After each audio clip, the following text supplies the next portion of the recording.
ఏ మానవుడు సర్వకాల సర్వావస్థల యందును నన్నే ధ్యానించుచుండును అట్టివాని యోగక్షేమములు నేనే వహించుచున్నాను.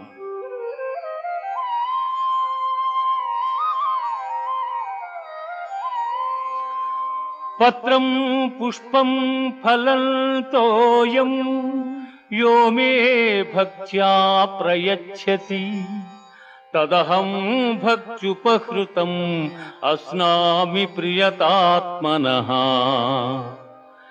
ఎవడు భక్తితో నాకు పత్రమైనను పుష్పమైనను ఫలమైనను ఉదకమైనను ఫలాపేక్షరహితముగా సమర్పించుచున్నాడు అట్టివానిని నేను ప్రీతితో స్వీకరించుచున్నాను.